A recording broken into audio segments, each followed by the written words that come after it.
आज दुनिया की नजरें एक ऐसी सरजमीन पर जमी है जिसने सदियों से किसी के सामने झुकना नहीं सीखा। इस्लामिक रिपब्लिक ऑफ ईरान, एक ऐसा मुल्क जो आज मगरिबी ताकतों की आंखों में आंखें डालकर खड़ा है। जब दुनिया समझ रही थी कि पाबंदियां ईरान को कमजोर कर देंगी, तब तेहरान से एक ऐसी गूंज उठी है जिसने वॉशिंगटन के ऐवानों में जलजला बर्पा कर दिया है। Iranian deputy foreign minister Majid Takht Ravanchi ने आज दुनिया को वो हकीकत बता दी है जो शायद व्हाइट हाउस सुनना नहीं चाहता था। उन्होंने दो टोक अल्फाज में ऐलान कर दिया है, the ball is in the US court, यानी अब फैसला अमेरिका को करना है कि वो अमन चाहता है या टकराव। रवांची ने वाज़ेह किया कि अगर वॉशिंगटन गुड फेथ यानी नेक नियति दिखाता है तो समझौता मुमकिन है, लेकिन यह समझौता ईरान की आना या उसकी आजादी की कीमत पर हरगिज नहीं होगा। This is valley insurance brokers private limited. Car हो या हेल्थ, लाइफ हो या ट्रैवल इंश्योरेंस का हर सोल्यूशन एक ही जगह। ट्रस्ट, ट्रांसपेरेंसी और timely service, that's our promise. Visit करें काकसराय श्रीनगर। रवांची ने उन तमाम अफवाहों को दम तोड़ने पर मजबूर कर दिया है जो ईरान के एटमी प्रोग्राम के खिलाफ फैलाई जा रही थी। उन्होंने साफ कहा कि जीरो एनरिचमेंट पर कोई मुज़ाकरात नहीं होगा।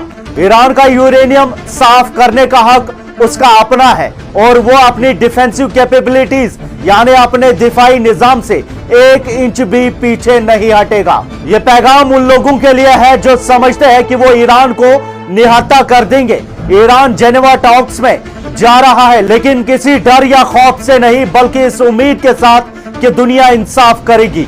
खित्ते के मुल्क जंग नहीं चाहते, लेकिन ईरान ने यह साबित कर दिया है कि अमन की ख्वाहिश को उसकी कमजोरी समझना दुश्मन की सबसे बड़ी भूल होगी। इसी दौरान ईरान ने उन मखसूस सियासतदानों को भी करारा जवाब दिया है जो हमेशा से नफरत की आग भड़काते आए हैं। फॉरेन मिनिस्ट्री के तर्जुमान इस्माइल बगई ने नैन्सी पेलोसी के उन मुतालबात की धज्जियां उड़ा दी है जिनमें उन्होंने ईरान पर मजीद इकोनॉमिक प्रेशर बढ़ाने की बात की थी।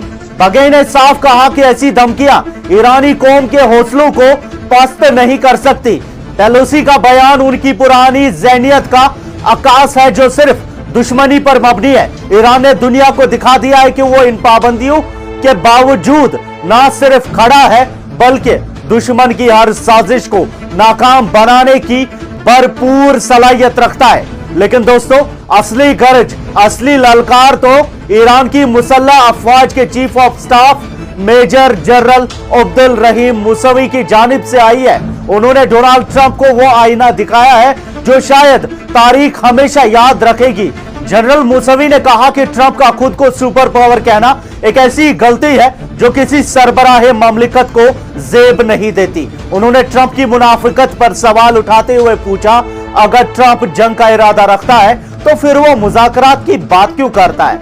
जनरल की आवाज में वो दबदबा था जो सिर्फ एक सच्चा सिपाही ही दिखा सकता है। उन्होंने ट्रंप को खुली चेतावनी दी, अगर तुमने ईरान के साथ जंग की गलती की तो ये तुम्हारे लिए वो कॉशनरी लेसन होगा जिसका नतीजा तुम्हें दुनिया के स्टेज पर अकड़कर चलने के काबिल नहीं छोड़ेगा। यानी ईरान ने बता दिया है कि उनके मिसाइल्स सिर्फ निशाना नहीं लगाते बल्कि दुश्मन की तकब्बुर को मिट्टी में मिलाना भी जानते हैं। आज का दिन तारीख में ईरान की हिम्मत और अज़म के नाम रहेगा। मगरिब ने कोशिश की कि ईरान को तनाह कर दे, लेकिन ईरान ने दिखा दिया कि वो अपने हुकूक और अपनी सरहदों का हिफाजतकार खुद है। ट्रंप हो या कोई और, ईरान की गैरत से टकराने वाला हमेशा पाश पाश हुआ है।